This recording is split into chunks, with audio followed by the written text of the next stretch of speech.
పవన్ను target చేసిన producers. రంగంలోకి AP ప్రభుత్వం.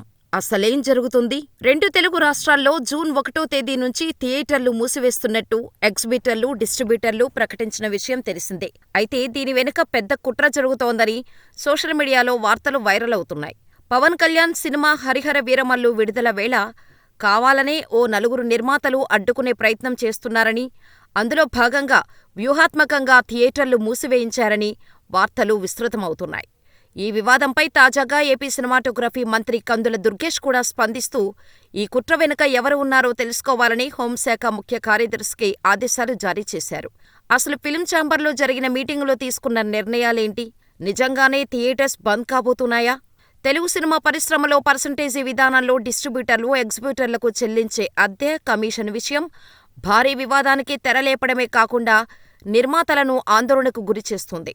పర్సంటేజీ పద్ధతిలో చెల్లింపులు జరగకపోతే జూన్ 1వ తేదీ నుంచి సింగిల్ థియేటర్లను మూసివేస్తామని ఇండస్ట్రీలోని కొందరు టాప్ డిస్ట్రిబ్యూటర్లు హెచ్చరించటం వివాదంగా మారింది. అయితే చాలా రోజులుగా తెలుగు ఇండస్ట్రీలో ఎగ్జిబిటర్లు, నిర్మాతలకు మధ్య పర్సంటేజ్ యుద్ధం నడుస్తూనే ఉంది. తమకు పర్సంటేజ్ సిస్టంలో సినిమాలు విడుదల చేయాలని ఎగ్జిబిటర్లు పట్టుబడుతుంటే, అలా చేస్తే తమకు నష్టం వస్తుందని నిర్మాతలు అంటుంటే, అద్దె ప్రతిపాదనలో థియేటర్లలో సినిమాలు ప్రదర్శించటంతో వారికి ఆదాయం సరిపోవటం లేదని, నష్టం కలుగుతోందని మల్టీప్లెక్స్ తరహాలో పర్సంటేజీ ఇవ్వాలని, అద్దె ప్రతిపాదన రద్దు చేయాలని ఎగ్జిబిటర్లు డిమాండ్ చేస్తున్నారు.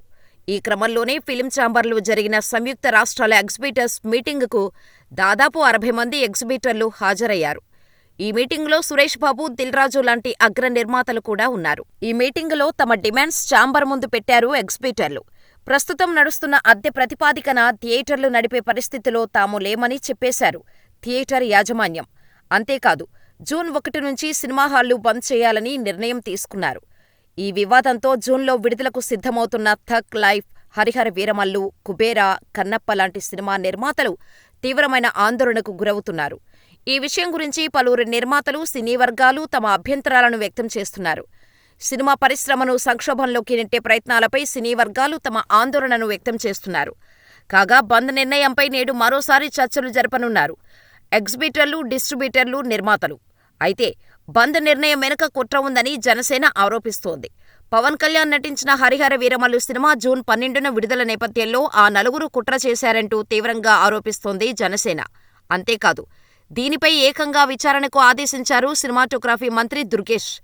ఈ నిర్ణయం వెనుక ఎవరు ఉన్నారో తెలుసుకోవాలని పర్యాటక శాఖ మంత్రి కందుల దుర్గేష్ హోంశాఖ ముఖ్య కార్యదర్శిని ఆదేశించారు. పవన్ కళ్యాణ్ 'హరిహర వీరమల్లు' సినిమా విడుదలకు ముందు ఇలాంటి నిర్ణయం ఆ నలుగురు నిర్మాతల ఒత్తిడితో ఎగ్జిబిటర్ల నిర్ణయం తీసుకున్నారని, జూన్ 1వ తేదీ నుంచి సినిమా హాళ్లు బంద్ చేయాలని ఎగ్జిబిటర్లు నిర్ణయం తీసుకున్న విషయంపై విచారణ చేపట్టాలని, ఈ నిర్ణయం వెనుక ఎవరు ఉన్నారో తెలుసుకోవాలని హోంశాఖ ముఖ్య కార్యదర్శికి దిశానిర్దేశం చేశారు. ఇదిలా ఉంటే ఓ సినిమాకి 30 కోట్ల గ్రాస్ వస్తే ఎగ్జిబిటర్ షేర్లో తొలి వారం 25%, రెండో వారం 45%, మూడో వారం 60%, మిగిలిన వారాలు 70% డిమాండ్ చేస్తున్నారు. అలాగే 10 కోట్ల నుంచి 30 కోట్ల గ్రాసర్స్కు ఒకటో వారం 40%, రెండో వారం 50%, మూడో వారం 60%, మిగిలిన వారాలు 70% డిమాండ్ చేస్తున్నారు. 10 కోట్ల లోపు గ్రాసర్స్కి ఒక వారం 50%, రెండో వారం 60%, మిగిలిన వారాలు 70% అడుగుతున్నారు ఎగ్జిబిటర్లు, డిస్ట్రిబ్యూటర్లు. దీనిపై ఈరోజు మరోసారి భేటీ కానున్నారు. ఈ భేటీ అనంతరం థియేటర్లు బంద్పై తుది నిర్ణయం ప్రకటించనున్నారు. ఇదిలా ఉంటే సినిమా పరిశ్రమ అభివృద్ధికి, టికెట్ రేట్ల పెంపుకు చంద్రబాబు నాయుడు నేతృత్వంలోని ఏపీ ప్రభుత్వం ఎప్పుడూ సిద్ధంగా ఉంది. టికెట్ రేట్లు పెంచటం వల్ల, జీఎస్టీ విధింపు వల్ల సర్కారుకు ఆదాయం చేకూరుతుంది అని గేమ్ చేంజర్ వేడుకలో పవన్ కళ్యాణ్ క్లారిటీ ఇచ్చారు. అయితే ఏపీ ప్రభుత్వ సానుకూలంగా ఉన్నప్పటికీ సినీ పెద్దలు, ముఖ్యంగా ఆ నలుగురు చొరవ చూపకపోవడంపై అనేక సందేహాలు వ్యక్తమవుతున్నాయి. మరి మీరేమనుకుంటున్నారు? ఇది పవన్పై జరుగుతున్న కుట్రా? ఇప్పుడు ఆ నలుగురు వెనక్కి తగ్గుతారా? మీ అభిప్రాయమేంటో మాకు కామెంట్ చేయండి.